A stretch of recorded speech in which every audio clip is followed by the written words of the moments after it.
दोस्तों, 3 कारण से लोग आपके पास आते हैं, या यूं कह सकते हैं आप 3 कारणों के द्वारा किसी के पास जाते हैं। और वो 3 कारण कौन कौन से होते हैं, आइए आज इस वीडियो में बात करते हैं।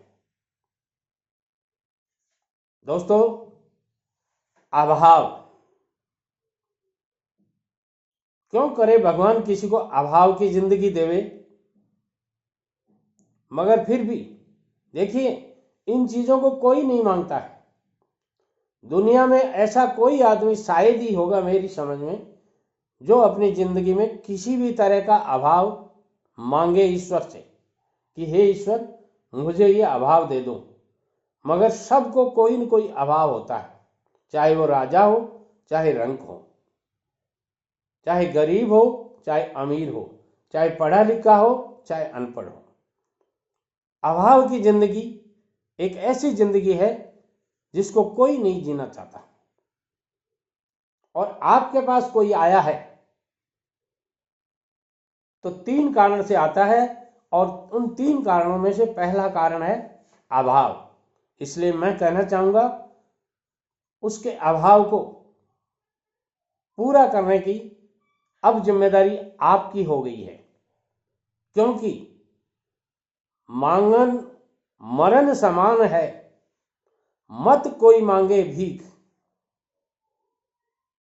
वो आपके पास आया है तो मर के आया है, इसलिए उसके अभाव की पूर्ति करना आपका दायित्व है। यदि ईश्वर ने आपको इतना सामर्थ्यशाली बनाया है तो कोशिश कीजिए उसके अभाव की आप पूर्ति करें। दूसरा कारण, जिस कारण से आपके पास लोग आते हैं, चाहे आप किसी भी ओहदे पर हों, चाहे आप किसी भी सर्विस में हो, चाहे आप कितने भी बड़े बिजनेसमैन हो, आपके पास दूसरे कारण से लोग आते हैं। उसका कारण है प्रभाव।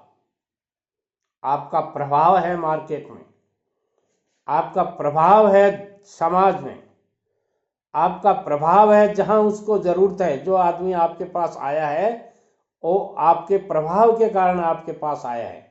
उसे पता है कि इनका दबदबा है और अपन वहां जाकर के इनके द्वारा ये काम करवा सकते हैं। आपके इस प्रभाव के कारण वो आपके पास आया है। और यदि आपको ईश्वर ने वो प्रभाव दिया है तो उस प्रभाव की कीमत समझिए और सही को सही और गलत को गलत साबित करते हुए उस प्रभाव का उस आदमी को लाभ दीजिए, मगर नैतिकता से, सामाजिकता से, या यूं कह सकते हैं सरकारी नियम कानून कायदों के अनुसार कीजिए। तीसरा एक कारण और है, उस कारण से भी आपके पास लोग आते हैं, और वो कारण होता है दबाव।